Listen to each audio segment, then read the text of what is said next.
क्यों जा रहे हो, क्या करने जा रहे हो, पेरेंट्स क्या करते हैं, क्या नहीं करते हैं। अगर आपके पास पैसा नहीं है तो आप अप्लाई नहीं कर सकते? नहीं, बिल्कुल ऐसी बात नहीं है। उनको आपकी ग्रेडिंग से कुछ इतना खास मतलब नहीं है। 100 में से उन्होंने सोचा होता है कि आज हम 30 वीज़ा देंगे। आज की वीडियो में मैं शेयर करूँगा मेरे स्टूडेंट वीज़ा इंटरव्यू का एक्सपीरियंस, जो कि मैंने यूएस के लिए अप्लाई किया था, और कुछ टिप्स एंड ट्रिक्स जो कि शायद आप लोगों को हेल्प करें अगर आपके यूएस के वीज़ा की इंटरव्यू आने वाली, या वो टूरिस्ट है, वर्क वीज़ा है या स्टूडेंट वीज़ा। बिना टाइम को वेस्ट करते हुए चलिए सीधे पॉइंट पे चलते। तो मेरे अपने पर्सनल एक्सपीरियंस से मैंने यूएस का वीज़ा 2 बार अप्लाई किया था। पहले मैंने टूरिस्ट वीज़ा अप्लाई किया था, जो कि मेरा रिजेक्ट हो गया था।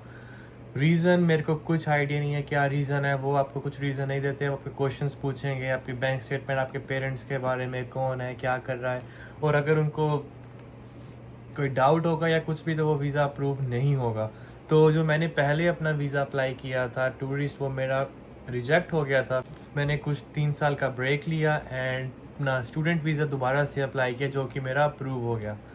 तो ऐसी कौन सी चीज़ें मैंने की कि जिससे मेरा वीज़ा अप्रूव हो गया था सेकंड टाइम। गाइस, जब मैंने पहले अपना वीज़ा अप्लाई किया था उस टाइम पे मैंने अपना सारा प्रोसेस एजेंट के थ्रू करवाया था, और मेरे एजेंट ने बोला था कि हम आपको प्रेपरेशन करवाएंगे क्वेश्चन आंसर्स की, कि क्या वो आपको पूछेंगे, क्या वो आपने रिप्लाई करना है उनको। तो उसमें मैं कंफ्यूज हो गया था, क्योंकि वो एक स्क्रिप्ट थी जो कि मैं प्रिपेयर कर रहा था इंस्टेड ऑफ कि मैंने खुद उस पर रिसर्च की।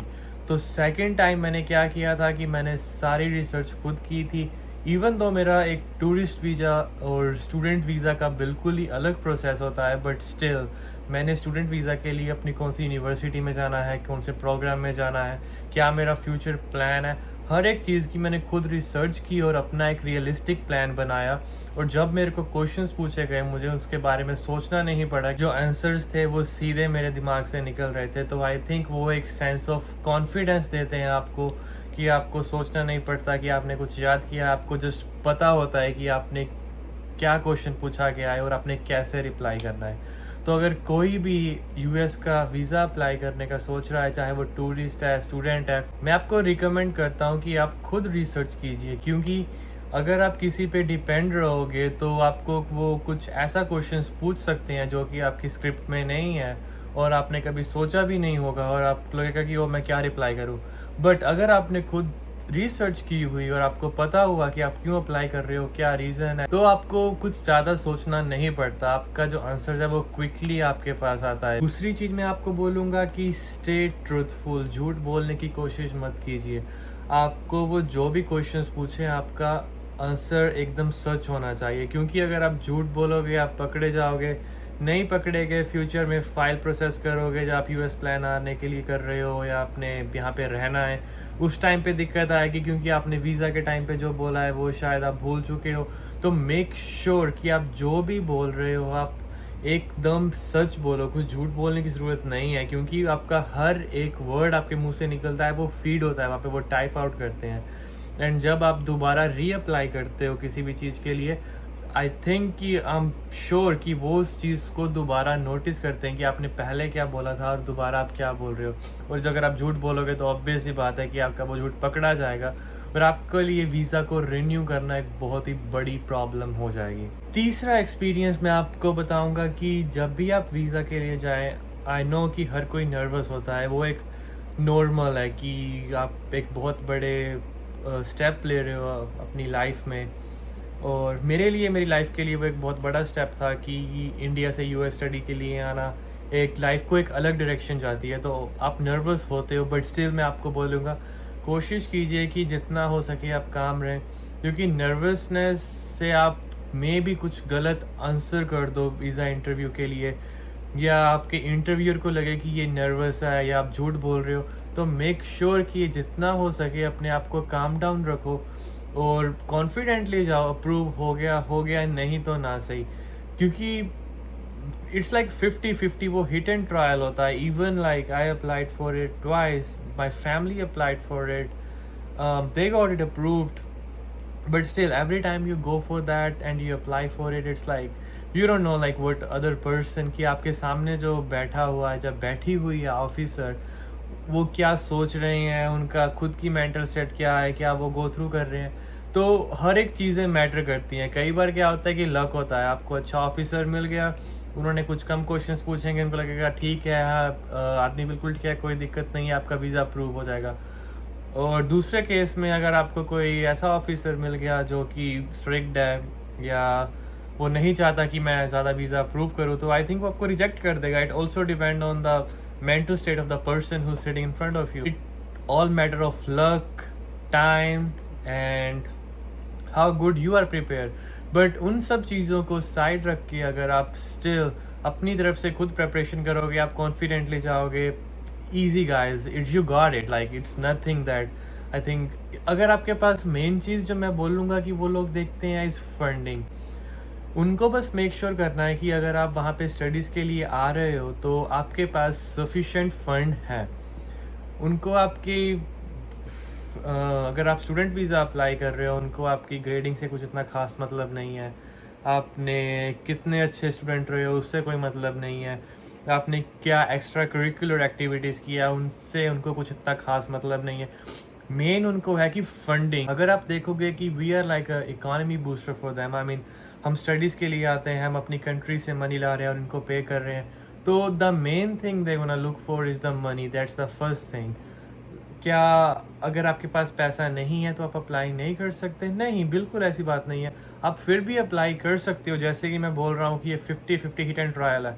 कई बार पैसा होने के बावजूद भी वीज़ा नहीं मिलता, और कई बार आपके पास कुछ भी नहीं है तो भी आपको वीज़ा मिल जाएगा। और वंस आपको यूएस का वीज़ा मिल गया, your life is gonna be like different. Different से मेरा मतलब है कि एक बहुत ही अलग टर्न आएगा। आप यूएस मूव करोगे, अलग कल्चर है, अलग पीपल है। It's a big change for like if person, अगर जिसने अपनी पूरी लाइफ इंडिया में स्पेंड की है, एकदम आप दूसरे इन्वायरमेंट में आओगे। And I think compare to Australia, Canada, London, like जहाँ पे आपको बहुत ही अपने देसी लोग मिलते हैं। ह्यूस्टन यूएस में क्या मेरे को देसी लोग मिले? हाँ, बट क्या वो मेरे फ्रेंड्स हैं? नहीं, क्योंकि कंपेयर टू कनाडा, ऑस्ट्रेलिया, यहाँ पे इतना इंटरनेशनल स्टूडेंट नहीं है। I don't know about New York और कैलिफोर्निया, प्रॉबेबली वहाँ पे ज़्यादा होंगे, बट जैसे मैं इस टाइम ह्यूस्टन टेक्सास में हूँ, यहाँ पे कुछ इतना इंटरनेशनल स्टूडेंट मेरे को नहीं मिल रहा। जो इंडियन है उनके पेरेंट्स बहुत पुराने टाइम से आए हैं, उनके बच्चे यहाँ पे बोर्न है, so they are like American, and वो अपने अमेरिकन फ्रेंड्स के साथ रहते हैं। तो इट्स काइंड ऑफ टफ जब आप यहाँ पे नया रिसेंटली मूव कर रहे हो, but you will get use to it. और अगर मैं अपना वीज़ा का एक्सपीरियंस शेयर करूँ तो मेरे से जो क्वेश्चंस पूछे गए थे मेरी फाइनेंशियल कंडीशन के बारे में, मैंने ये प्रोग्राम में क्यों अप्लाई किया है, क्योंकि मैं पहले कम्युनिटी कॉलेज में गया था, उसके बाद मैंने अपना कायरोप्रैक्टिक स्कूल में ट्रांसफ़र किया। मेरा फ्यूचर प्लान क्या है, जैसे कि मैंने बताया कि आपको अपने पे रिसर्च करनी पड़ेगी, क्योंकि जब उन्होंने पूछा कि मैं कम्युनिटी कॉलेज में क्यों जा रहा हूँ और मेरा फ्यूचर प्लान क्या है, मेरे पास उनके क्वेश्चंस का आंसर था। मैंने बोला कि मैं कम्युनिटी कॉलेज में अपने प्री रिक्विजिट करूँगा, उसके बाद मैंने टेक्सास कायरोप्रैक्टिक कॉलेज में ट्रांसफ़र कर देना है। उन्होंने पूछा कि तुम कायरोप्रैक्टिक क्यों पढ़ना चाहते हो, इंडिया में तो कोई जानता भी नहीं है इसके बारे में। तो मैंने उनको जो भी आंसर दिया, वो इट्स नॉट कि कोई स्क्रिप्ट थी, जो मुझे उस टाइम पे सही लगा मैंने बताया, और मेरा वीज़ा अप्रूव हो गया। और जो मेरे से चौथा क्वेश्चन उन्होंने पूछा था, मेरी फैमिली क्या कर रही है, मेरे फादर के लिए सोर्स ऑफ इनकम क्या है, कितने टाइम से मेरे फादर काम कर रहे हैं, कहाँ पे काम कर रहे हैं, क्या काम है। तो आई थिंक उन्होंने ज़्यादा टाइम स्पेंड किया था ये जानने के लिए कि क्या मैं फाइनेंशियली स्टेबल हूँ ये सारे एक्सपेंस को उठाने के लिए, क्योंकि guys let's be honest, education बहुत ही एक्सपेंसिव है यूएस में। अगर आप बोलोगे कि यहाँ पे आप चीप रेट में आप यूएस में आ सकते हो, बट अगर आपने कोई हायर एजुकेशन, डॉक्टरेट, पीएचडी करनी है तो आपको इनकम चाहिए, आपको पैसा चाहिए। बिना पैसे के आप नहीं कर सकते। Most of the time American क्या है कि वो 40 साल की उम्र में भी उठ के कॉलेज चले जाएंगे, जबकि हम ये चीज़ें नहीं करते। हमारे लिए होता है कि 20-25 साल तक पढ़ाई की, उसके बाद अपनी इनकम के लिए कुछ सोर्स स्टार्ट किया, अपनी फैमिली स्टार्ट की, and life keeps on going. Whereas यहाँ पे जो लोग हैं वो एक 40-50 साल, 60 साल का बूढ़ा भी उठ के कॉलेज में जाएगा पढ़ने के लिए, मैंने कोई डिग्री करनी है। तो ये कुछ डिफरेंस आते हैं उनमें और हम में। इसलिए मैं बोलूँगा कि अपने लिए पढ़ाई मुश्किल है, क्योंकि हमारे पास एक टाइम फ्रेम होता है। हमें होता है कि हमें इस टाइम के अंदर अंदर ये करके अपनी सेटिंग कर लेनी है। और अगर आप इंडिया से आ रहे हो, टाइम फ्रेम आपने अपने लिए कम सेट किया है, आपके पास उतना सोर्स ऑफ फंड नहीं है, तो वो एक रियलिस्टिक थॉट नहीं है जिस पे आप एक्ट कर सको। आप सोच सकते हो कि मैं करूँगा, बट पॉसिबल बहुत मुश्किल है गाइस, बहुत मुश्किल है। तो अगर आपने हायर स्टडीज़ करनी है, मेक श्योर आपके पास फंडिंग हो। बिना फंडिंग के आप यहाँ पे नहीं कर सकते। अगर आप इंटरव्यू के लिए अप्लाई कर रहे हो, ये कुछ मेरे लास्ट के पॉइंट्स है या टिप्स। बी ट्रूथफुल, जो भी बात है सच बोलना।